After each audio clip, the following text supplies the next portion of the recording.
जो कर्मवाद का सिद्धांत है वह पहले उसकी हम देखते हैं कि उसकी क्या प्रसंगता है। हर कोई आदमी ये कहता है कि कर्म प्रारब्ध कर्म होते हैं, उनको भुगतना है, फिर उसके बाद संचित कर्म होंगे, वो उससे आगे जीवन आपका डिसाइड होगा कि कैसे आपको आगे चल के आपके जीवन में क्या होना है।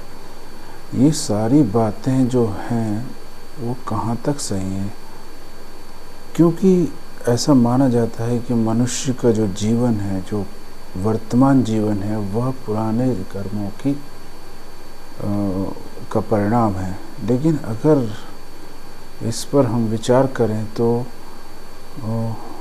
हम देखेंगे कि यह जो धारणा है, यह भी धारणा, इस धारणा में बहुत सारी प्रॉब्लम्स आ जाती हैं।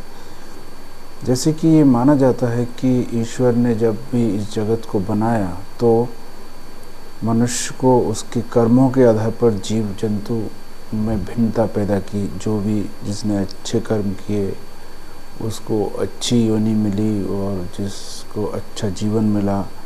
लेकिन यहाँ पर सबसे बड़ी प्रॉब्लम ये आती है कि एक सवाल उठता है कि जब ईश्वर ने इस जगत का निर्माण किया और भिन्न भिन्न जीवों को निर्मित किया तो क्या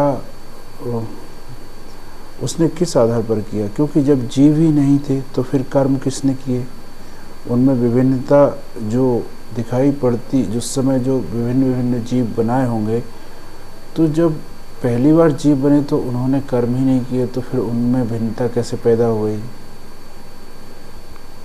और हम ये कहें कि इसमें सवाल ये उठता है कि कर्म पहले आए कि जीव पहले आए। अगर हम कहें कि कर्म पहले आए तो कर्म कैसे हो सकते हैं बिना जीव के? और अगर हम ये कहें कि जीव पहले आए तो इससे पता चलता है कि ईश्वर ने बिना कर्मों की भिन्नता पैदा कर दी।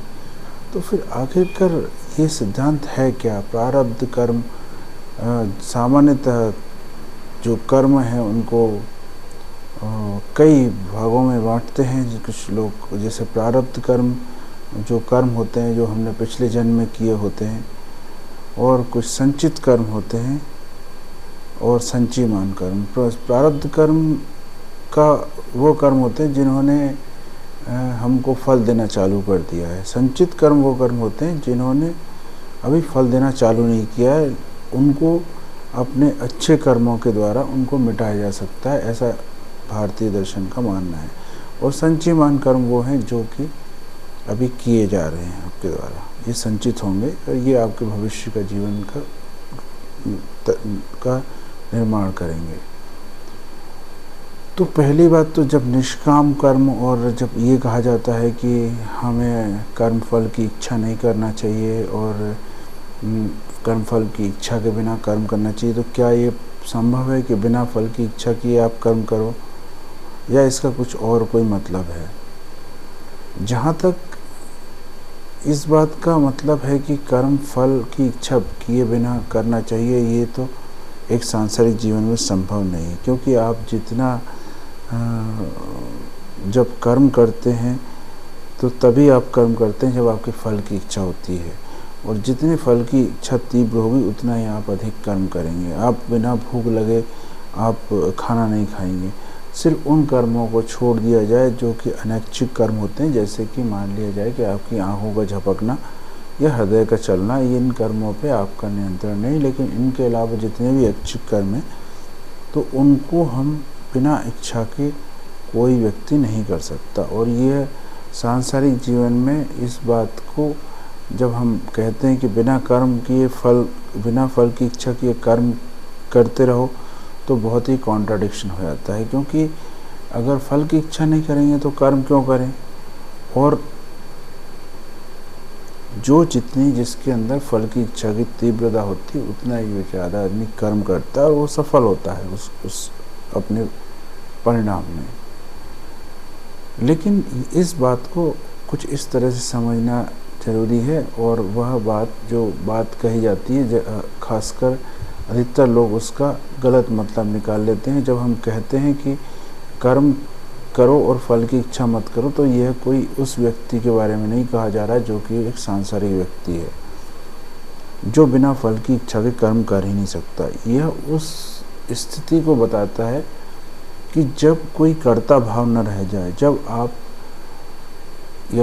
आपको जब समाधि की स्थिति में आप आ जाते हैं, जब आपका अहम खत्म हो जाता है, अब आपका ईगो गिर जाता है और आप ईश्वर में लीन हो जाते हैं। जैसे कि हमारे धर्म में कहता है कि ध्यान, अगर हम ज्ञान मार्ग की बात करें तो ज्ञान मार्ग में मनुष्य को ये ज्ञान या अनुभव हो जाता है कि वह ब्रह्म ही है, और वह इस बात का ज्ञान नहीं, क्योंकि ज्ञान और अनुभव में अंतर है। ज्ञान का मतलब बाहर की बात है, ज्ञान का मतलब पढ़ लेने से है या जान, लेकिन अनुभव का मतलब होता है जान लेने से। उसे अगर ये अनुभव हो गया कि वो ब्रह्मी है तो ब्रह्मलीन हो जाता है, तो ऐसी स्थिति में उसका स्वयं का कोई अस्तित्व उसके दिमाग में नहीं रह जाता, और फिर वो जो भी काम करता है वह निष्काम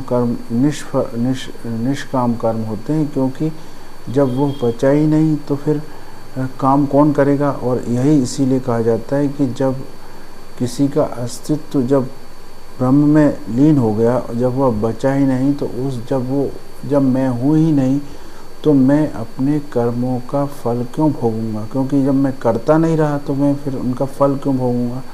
तो यह उस स्थिति में, न कि सांसारिक स्थिति में। इसलिए संसार में रह के यह भ्रम मत पालें दिमाग में कि हम बिना फल की इच्छा के कर्म कर सकते हैं।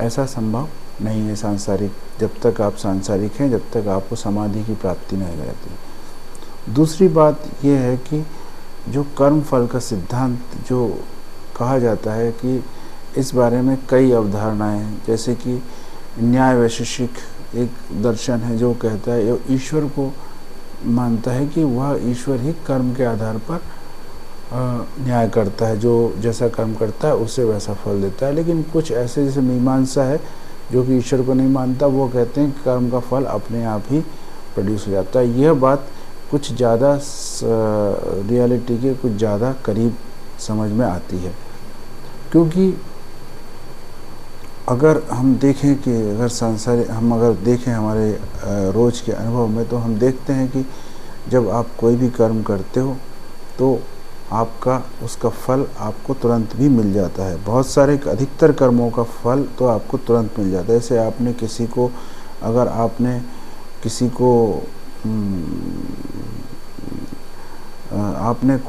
आपने अपना हाथ अगर आग में डाला तो आपका हाथ तुरंत जल जाएगा।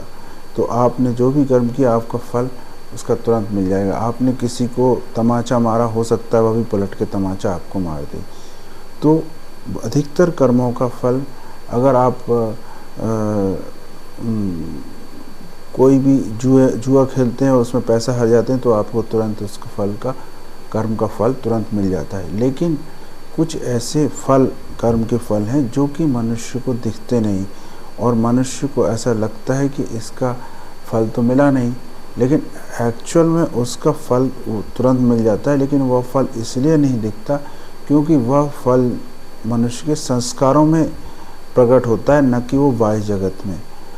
जैसे कि उदाहरण के लिए आपने किसी को घृणा किया, आपने किसी से घृणा की, तो हो सकता है कि आपकी घृणा का फल आपको बाह्य जगत में नहीं मिलेगा, लेकिन आपके अंदर उस घृणा से जो आपके मन में जो विकार पैदा हो गया, वह आपके संस्कार, वह आपके मन में चला गया, और उसी से आपके जीवन का आगे का बहुत सारी चीज़ें निर्भर करेंगी। जैसे कि किसी से अगर आप जेलस की भावना रखते हैं तो आपको यह पता चलेगा कि आप खुश नहीं रह पाएंगे, क्योंकि आप दूसरों से जलते ही रहेंगे तो आप कभी खुश नहीं रह पाएंगे। तो इस तरह के जो संस्कार इकट्ठे होते हैं उसी से आपके जीवन का आपके आंतरिक जीवन का निर्माण होता है। इसलिए कई बार ऐसे जो फल हैं, जो ऐसे आपके कुछ कर्म हैं जिनका फल आपको बाहर जगत में नहीं दिखता, लेकिन उसका जो आंतरिक प्रभाव होता है वह आपके आंतरिक जीवन में को प्रभावित करते हैं। जैसे कई बार ऐसा लोग मानते हैं कि एक व्यक्ति है जो गरीब है और एक व्यक्ति है जो बहुत अच्छे काम करता है और वह गरीब है, जबकि एक व्यक्ति है जो बुरे कर्म करने के बाद भी अमीर है और उसके पास सारी सुख सुविधाएं हैं। लेकिन ऐसा अगर आप उसके आंतरिक जीवन को देखेंगे, अगर वह उसने पैसा गलत तरीके से कमाया है तो उसके आंतरिक जीवन में आपको हमेशा उथल पुथल मिलेगी और उसका आंतरिक जीवन कभी सुखमय और शांतिमय नहीं रह पाएगा। लेकिन यहाँ पर जब हम कर्म की बात करते हैं तो कर्म सिर्फ बाह्य जो एक्सटर्नल जो चीज़ दिखती है उसे हम कर्म नहीं मान सकते। उसके लिए हमें ये देखना भी पड़ेगा कि कर्म के पीछे भावना क्या है। कि कोई व्यक्ति अगर क्योंकि भावनाओं से भावनाएं उत्पन्न होती हैं। कोई भी व्यक्ति गरीब है, अगर वो अच्छे कर्म करता है लेकिन उसकी भावना अच्छे कर्म की नहीं है तो उसे सुख और शांति नहीं मिल पाएगी, क्योंकि उसकी भावनाएं अच्छी नहीं है। सिर्फ उसका बाह्य कर्म हमें दिखता है कि वो ठीक करता है, लेकिन हो सकता है वो किसी दबाव में करता हो या हो सकता है कोई और उसकी मजबूरी रही हो। तो इसीलिए कर्म का जो सिद्धांत है वह बहुत ही सटीक सिद्धांत है, क्योंकि यह अगर हम इस बारे में अगर बुद्ध के प्रतीत समुत्पाद की बात करें तो वह ज़्यादा उचित प्रतीत होता है। बुद्ध कहते हैं कि कारण है तो कार्य को अवश्य उत्पन्न करेगा। अगर कारण है तो कार्य को अवश्य उत्पन्न करेगा। अगर आपके किसी के प्रति नफरत रखते हैं या आप कोई गलत काम करते हैं तो वह गलत इफ़ेक्ट ज़रूर ही प्रोड्यूस करेगा। ये बात अलग है कि वो आपको बाह्य जगत में ना दिखे, लेकिन उसका इफ़ेक्ट तो आपके संस्कारों में उत्पन्न होगा ही होगा।